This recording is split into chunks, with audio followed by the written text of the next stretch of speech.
What's up, family? Welcome back to the Stop Sinking Show, where we go from struggle to flow.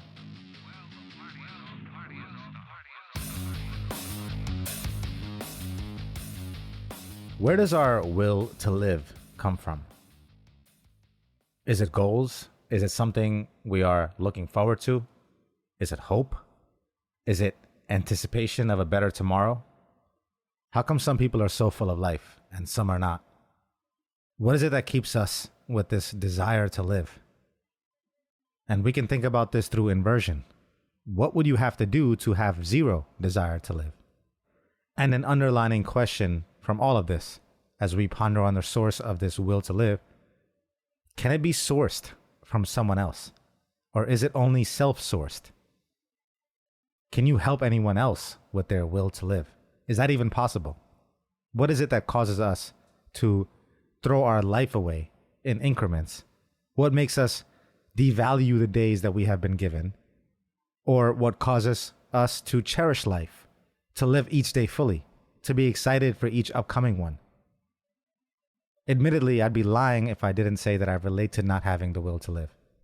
At least at times where I don't even want to be awake to experience being alive. And if I cannot sleep through it, then I try to sleep through it while awake with distractions and escapism. And of course, I've had seasons of my life that are completely the opposite, where I am excited to experience each day, when I love everything around me and want to be awake for it as long as possible. These times of my life, I don't want to sleep. I want to be present. I am most present and fully engaged, and I want to be awake for everything. I don't want to miss out on anything that's going on. Everything's too exciting. So even using myself as a subject to study, I have been trying to reflect on what is different about those times. Some of which I alluded to earlier comes to mind. In those times I am envisioning. I am going after what I envision. I am less encumbered by doubt and overthinking. I am more in flow. I'm more in trust. I feel everything is within my grasp because I am giving myself the evidence of effort in those directions. And if I was to boil it all down, it is hope that tomorrow is worth living, worth being there for, and that it will be better than today. At least for me, it is the promise of that tomorrow that holds something that today is building towards. It's not that I have to have it right away either. There's no impatience in that energy. It's just that knowing with as many todays as I'm continuing to effort into, that tomorrow is almost guaranteed to be supported by how I am living. Having that feeling in the back of my mind, knowing that. I guess that comes with a sense of pride in myself. And a lot of this can be described in terms of neurochemistry, and not going into the weeds with my limited understanding of those, but I am probably describing peace. Peace, serotonin. Earned through drive, dopamine, earned through effort. Drive in itself implies going somewhere. And it's the journey and its anticipation of somewhere that is the good feeling that I'm probably feeling in those moments. So if we were to bring what I gather about myself into the broader question, can you then give someone else these feelings without them having the drive and the followed up effort to earn it? Is it even possible to give someone else their will to live? And I'm inclined to say no. But I feel helpless in admitting that to myself when it comes to the people that I love. And even reaching myself in those moments. And it's a puzzle piece I'm invested in trying to solve for, not only just to reach myself in the depths of darkness where I lose my own will to live, but also for the people I love around me. The gym I go to has a few inspirational characters that make me think about this and their motivation on this topic. There's a 78-year-old who I speak to regularly, who doesn't appear to be 78 by any stretch of my experience. Not only does he work out as hard as me, he is fully engaged, remembers every past conversation that we've had, brings it up, refers to it, and is astute in his understanding of exercise science. And still he continues to remain open and humble enough to ask me for suggestions. There's also a 98-year-old who can be seen early mornings pushing the sled or doing push-ups and squats, and again, is so much more than just his age. It's almost like these people are still looking forward to something. they are still improving. They still are working towards a better tomorrow, still working on their strength and improvement and the grasp on the world. No matter how much time they can easily perceive to have left and do otherwise, they can easily say, my time is done and it's over. And what's the point of all of this? Let me just eat and enjoy the rest of my time. I want the same thing for my father, but I don't know how to get him there. There's a part of me that can't help but feel that he fought cancer and fought through COVID during cancer treatment and all the difficulty that he went through, all that because he had some will to live.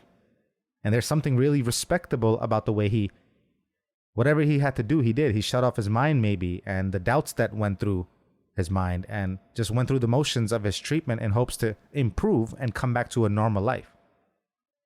But now that he's in his normal life, or most of what he wanted to return to maybe, barring the weakness and the limitations that still remain, I can't help but be saddened by him not taking each day as the gift that it is to be lived. But that's his own life. He gets to live it in the way that he envisions it. And unfortunately, I can't have more of a will for him than he has for himself.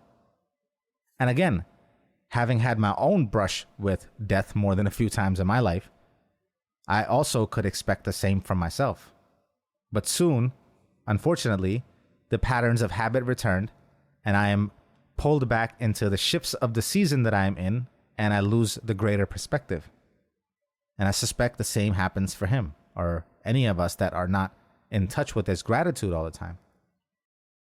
And for those it doesn't happen to, they must have a different baseline of appreciation and gratitude for their life that they must return to.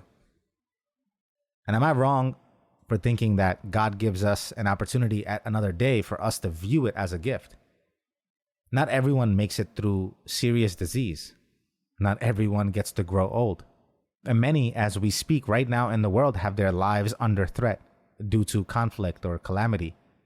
Is it not for us to live for those who are not able to have a chance at the life that we do?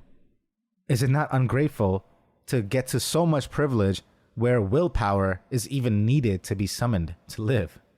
Isn't that in itself a silly thing to think about? While there are others who would kill to have what you have. To some people, their ceiling is your floor. And really, even if you don't have hope for a better tomorrow, you could still find so many things to be grateful for today that even if they just continued this way, you could be grateful tomorrow. Just the simple fact that you flip a switch and a light turns on, or open a tap and water flows out, is a magnitude of blessing you don't realize until it's not there. But saying all of this, hearing all of this, it doesn't change anything, does it?